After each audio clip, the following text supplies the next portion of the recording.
स्वागत है आप सभी का मेरे इस चैनल अमृतवाणी में। और आज मैं लेकर आई हूँ महर्षि वाल्मीकि की कथा। तो चलिए वीडियो को स्टार्ट करते हैं।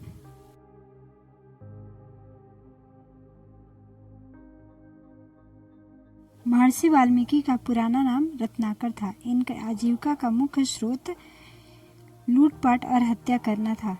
जंगल में जो भी यात्री आते थे वो उनकी संपत्ति लूट लिया करते थे। एक दिन उनकी मुलाकात देव ऋषि नारद से हुई। इन्होंने नारद जी से कहा कि तुम्हारे पास जो कुछ है उसे निकाल कर रख दो, नहीं तो जीवन से हाथ धोना पड़ेगा।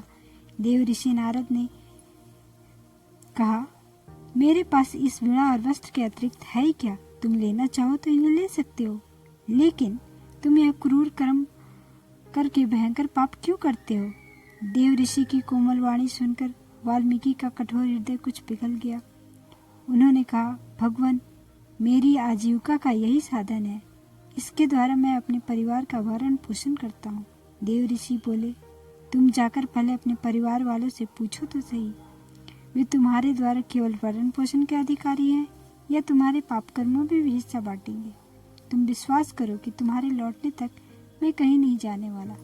इतने पर भी यदि तुम्हें विश्वास नहीं होता तो मुझे इस पेड़ से बांध दो। देव ऋषि को पेड़ से बांधकर ये अपने घर चले गए। उन्होंने बारी बारी से अपने कुटुंबियों से पूछा कि तुम लोग मेरे पापों में भी हिस्सा लोगे या मुझसे केवल भरण पोषण ही चाहते हो? सभी ने एक स्वर में कहा कि हमारा भरण पोषण आपका कर्तव्य है। आप कहाँ से धन लाते हो, कैसे लाते हो, यह सोचने का काम हमारा नहीं है।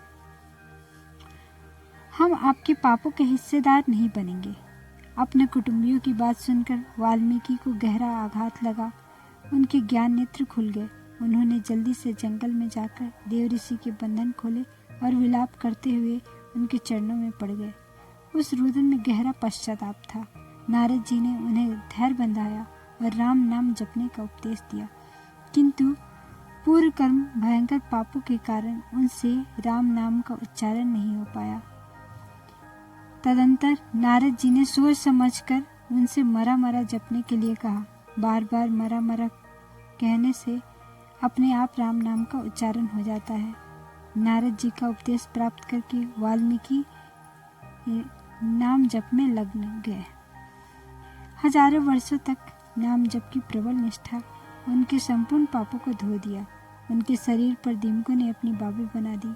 दीमकों के घर को वाल्मीकि कहते हैं। उसमें रहने के कारण ही इनका नाम वाल्मीकि पड़ा। ये संसार में लौकिक छंदों के आदि कवि हुए।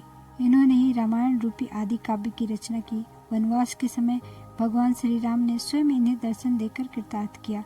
सीता जी ने अपने वनवास का अंतिम काल इनके आश्रम पर ही व्यतीत किया। वहीं पर लौट। वीडियो पसंद आई हो तो लाइक करिए, शेयर करिए और चैनल पर नए हो तो सब्सक्राइब करिए। मिलते हैं नेक्स्ट वीडियो में। तब तक के लिए अपना ध्यान रखिए, मस्त रहिए।